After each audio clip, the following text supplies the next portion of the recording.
Hey guys, Letter Magic here, and we got some extra spicy holiday news for you. Especially if you work at Hasbro, because no, you don't. It's a little too soon, Des. Too soon is how long it should have taken them to realize they work for basically the devil. Last time I worked for an incompetent bunch of morons, I lasted 6 months and then quit. I literally did interviews on the company laptops during my lunch hour. So we've been hearing numbers between 900 and 1,100 for the number that are being laid off from Hasbro, but what is that from a percentage? How big is their company? Well, I like the way that this one report put it. If you go back to 2022, just at the end, okay, Hasbro had employed 6,490 people, so about 6,500. It's a publicly held company. They had to file that number at the end of 2022. So less than a year later, right now, the job cuts announced just yesterday are actually 1,900, which is 29% of its workforce. That's a lot. Now, Microsoft fired, X percent, some hundred, some thousand, whatever, but they're gigantic, and a lot of them are support roles. And what you do is you hire to make your numbers look good. So you're like, hey, look at how many we hired this quarter. And then you're, dumb stockholder investors who couldn't find their ass with both hands if you gave them a flashlight, who play stockbroker because they don't actually know what they're doing, and they tend to not break 4% annually. So those crooked, clueless hedge fund douchebags see, they're expanding. I can keep my money here. Let's put more money into it. Oh, look at MTG's division's gross sales. Don't look at any other number, but look at the gross sales. They must be doing great. And then what happens is they get rid of the unnecessary people that they didn't actually need, and then they call that a good thing, but they coordinate to do it all at once. So if you heard about IBM layoff, Microsoft layoff, the whole tech center, everybody laying off, Facebook laying off, they all do it simultaneously. And I'm convinced, in my opinion, that they plan this. That they do it to say, hey, we're trimming the belt. We're being more efficient. We're always monitoring it, and this is a good thing. So it's a good thing when they hire too many, more than they need. And then when they cut them, everybody's doing it, and it's house cleaning time. It's not a growth quarter. It's a bear market, whatever they want to say. Then the investors eat that up too. By the way, I sound like Alex Jones because I'm still getting over being a little bit sick. So did they buy it up this time? Well, shares are down 6%. And I think that's after hours trading. I don't remember if that tends to bounce back or get worse. I don't remember. So it's actually way up for the month. It started November 13th, for example, at about $43, and it's ending now at 48.5, which is 5.5%. It's not bad, but if you look at the 5-year chart, oh my gosh, October 2019, $122 for the stock. They're now in the 40s. It has been a long slide. Now, there was a huge fall off of a cliff in March 2020. You can probably imagine why, but it was a weak financial report. That's still a little bit pre-COVID. Then COVID happened and they somehow made money. I think because they overinflated Magic the Gathering, and then they had, the Barbie movie was in there somewhere, so... not quite. No, that would have been, end of 2022, December, it was about $100 for the share price, so it looked like it had recovered, and then just 2023 and really 2022 were a downslide like you would not believe. And it looked like it had bottomed out in November and rebounded a little bit. No. So 5 years, they're down 42%. Half their company's value gone. So for the toy sales, they haven't had very many good IPs. And in even worse news, I just looked it up. Barbie is actually owned by Mattel, not Hasbro. Oops. Mattel is down 1% too. So yeah, toys. High-end branded toys not doing so well because people got to pay 200% more or whatever the hell for food. So no matter how rich you are, at a certain point, you just ain't going to get that branded stuff when your kids are they'll just play with anything. It's more of a flex to be oh, look at my branded clothes on my kid. Look at my branded toys. Wow. Now, see, I would buy a branded Nerf gun. There is a certain quality thing there, but that's functional. What does Hasbro sell that's functional? Arguably, you could say Magic the Gathering and D&D. And how them been functioning? Just saying. It's the Nerf guns in the water turning all the frogs gay. Okay, I had to do it at least once since I sound like I'm a chain-smoking lunatic. So somebody allegedly brought the stock filing to Chris Cox, CEO of Hasbro, former CEO of just the Magic the Gathering division and personally responsible for all of this. And he said, just junk it. And they're like, but we can't. It's an armored card. Just junk it. But they won't like the stock going down. Junk it. I was going to do a Gilbert Gottfried impression, but I kind of want to read the rest of this. So what does Chris Cox have to say? The headwinds we saw through the first 9 months of the year have continued into holiday and are likely to persist into 2024. But get this, okay? I don't know if this is part of the numbers, but the way I'm reading it, no. And the fact that they're being kind of misleading with the statement means definitely no. The majority of its employees would be notified over the next 6 months, while the balance would occur over the next year. Oh, I think that is included in the 29%. Oh, okay. Well, so I think it's like 9 to 10% for now, and then it's like 29% overall over the year, while they just like shut down brands that aren't working, which is all of them. I bet they look really extra stupid now for purchasing that like movie production company or whatever for like $2 billion or whatever it was. So I'm going to put an allegedly in front of this, but it is on SEC.gov, the Security Exchange Commission, in charge of stuff related to securities and the stock market. So this is an internal email sent to the whole entire company from corporate comms. And it was Monday at 4:30 p.m. Eastern time. It says, subject and update on our business. What business? It just says team, comma. A year ago, we laid out our strategy to focus on building fewer, bigger, better brands. That's actually smart. And began the process of transforming Hasbro. Get it? Transformers, I didn't get it. I don't think that's what they're going for, but I thought it was, just awfully tickling. But since then, we've had some important wins, like retooling our supply chain. That's also smart. Improving our inventory position. Also smart. Lowering costs. Also smart. Why didn't any of it work? Which is why I'm not taking anything they say on face value. They called them important wins, so my God, if they were, geez. So they reinvested over $200 million back into the business, while growing share across many of our categories. They mean market share, not like shares. But the market headwinds we anticipated have proven to be stronger and more persistent than planned. Yeah, a headwind called people don't want your overpriced toys, so maybe you should restructure. Maybe you should lay the blame on some of them politicians that you pushed from that party that you keep promoting, who just keep printing money and sending it overseas, devaluing everything that you own. So while we're confident in the future of Hasbro, oh my God, what would possibly make you think that? What number are you looking at?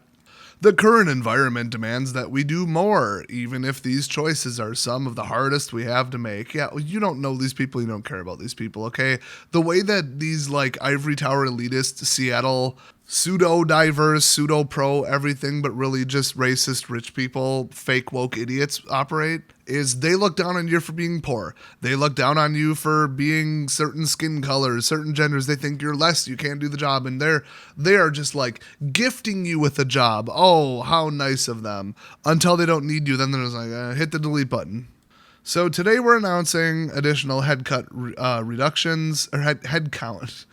Headshot, why not? But headcount reductions as part of our previously communicated strategic transformation affecting approximately 1,100 colleagues globally, in addition to the roughly 800 reductions already taken. Our leadership team came to this difficult decision after much deliberation. We recognize this is heavy news that affects the livelihoods of our friends and colleagues. Our focus is communicating with each of you transparently and supporting you through this period of change. I want to start by addressing why we are doing this now and what's next. Why now? We enter 2023 expecting a year of change, including significant updates to our leadership team.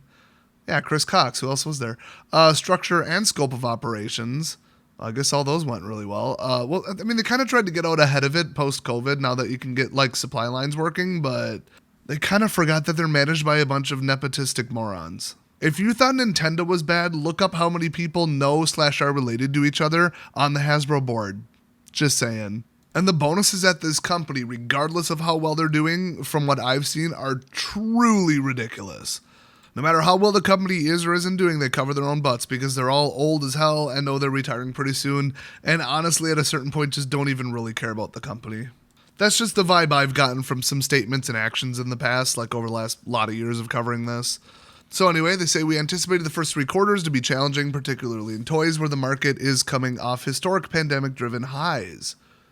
What? People are buying toys during the pandemic? I know exercise and I know video games. I don't know about toys.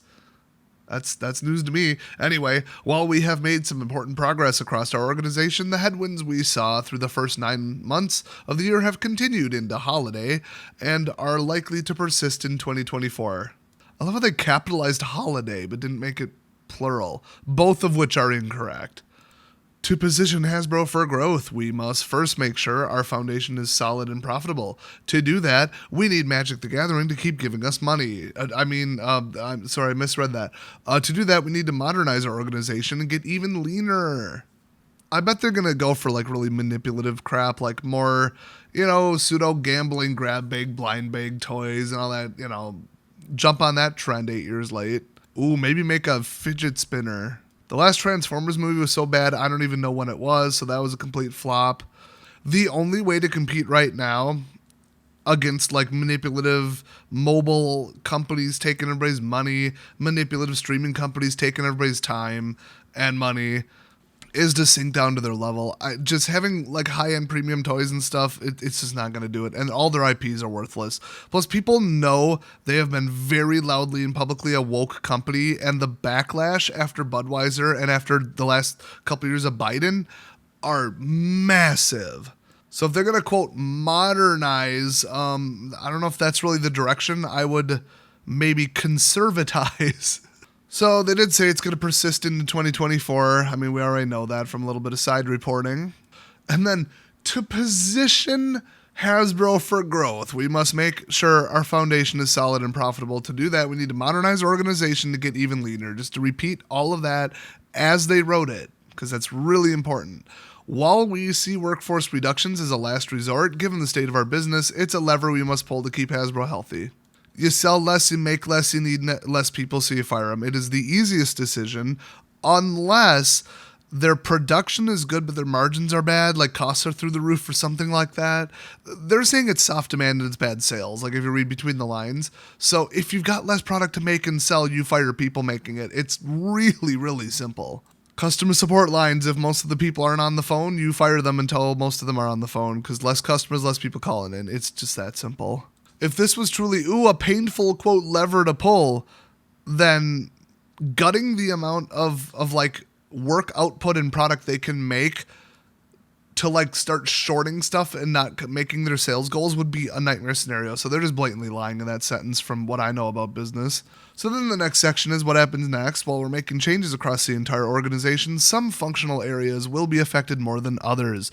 Many of those whose roles are affected have been or will be informed in the next 24 hours, although the timings will vary by country in line with local rules. Yeah, you got to notify people 60 days in California, I think. I would just not have operations in California. There's no reason to do it. It's too damn expensive. Oh, I guess that's where most of them are getting fired then, isn't it? Anyway, in line with local rules and subject to employee consultations where required. Oh yeah, you gotta babysit people. What is this, 1950 where you work the same job for 40 years? But yeah, in some states you have to like provide them with like, I don't know if you remember, I don't think you have to like pay for college, but you have to like give them tools to go find a new job or something. Utterly ridiculous socialist nonsense. So this includes team members who have raised their hands to step down from their roles at the end of the year as part of our voluntary early retirement program. Oh, they're unfairly targeting the old. And that only affects the U.S. Wonderful. We're immensely grateful to those colleagues for their many years of dedication, and we wish them all the best. People who've been there forever, if they have a guaranteed raise program, are the most expensive, and that's actually affecting my friend's company really heavily right now. So they're trying to piss them off and get them to like quit or retire early by like changing the way that their vacation days are calculated. Makes you wonder what Hasbro's doing behind the scenes. The company I imagine has hired 4 more people. Just saying. So the majority of the notifications will happen over the next 6 months, with the balance occurring over the next year as we tackle the remaining work on our organizational model. This includes standardizing processes within finance, HR, IT, and consumer care as part of our global business enablement project. Hey, whatever that spells, you should get rid of DEI and replace it with this. But it also means doing more work across the entire business to minimize management layers and create a nimbler organization. What else are we doing? I know this news is especially difficult during the holiday season. We value each of our team members. They aren't just employees, they're sure they are. They're friends and colleagues. No, your friends and colleagues are still getting bonuses with zero repercussions. You're getting rid of the low-level people. We decided to communicate now so people have time to plan and process the changes for... Sure. Right after they spent a bunch of money for the holidays. Great timing. For those employees affected, we are offering comprehensive packages, including job placement support to assist in their transition. Okay, first of all, it's Hasbro. They're probably already transitioning. And secondly, job placement support comprehensive packages could just be like, we'll write a letter of recommendation and like give you the number of a staffing agency. Have fun. Bye. We've also done what we can to minimize the scale of impact, like launching VRP, I don't know what that is, and exploring options to reduce our global real estate footprint. Yeah, get rid of your giant buildings. Most of your people are working from home anyway. But you better provide some kind of support, because like a lot of the people who work for Hasbro, especially Wizards of the Coast, are like full-blown Twitter, where they're like, I have to take a mental health day because it's raining. They made my Starbucks wrong, and Trump is making me feel sad. I need the day off. You might have to handhold people that fragile and useless in getting another job. Personally, I would tell them, you didn't do a good enough job. Just kidding, it's mostly the management, but either way, screw you, let the best man win. Get out there, learn to use a computer, write a resume. If you can't spell, if you can't do that, and you're too lazy to learn how job search websites work, then you don't deserve a job. Go get some shittier one. That's how you get good employees. That's how you really motivate people and weed out the ones that are awful. Not hire based on hair color and skin color and then just overpay everybody because, ooh, equality. Now get this. They say, on that note, our Providence, Rhode Island office, which is where they're headquartered out of for some reason, is currently not being used to its full capacity. It's because they're all working from home. And we've decided to exit the space. Oh my God, I thought they meant consolidate and move people. No, that would be expensive. They're exiting the entire Rhode Island headquarters at the end of the lease term in January 2025. Oh my gosh. Over the next year, we'll welcome teams from our Providence office to our headquarters down the road in Pawtucket, Rhode Island. Okay, that I didn't know. That's just stupid. Okay, so it's an opportunity to reshape how we work and ensure our workspace is vibrant and productive. Okay, the company I used to work for, yeah, they had a headquarters like 1 mile away, and they finally realized that that's idiotic because people would just drive back and forth all day. It was like administrative in one building and then like the other people in the other, and that made absolutely zero sense. Well, welcome to their double Rhode Island headquarters that I didn't know they had.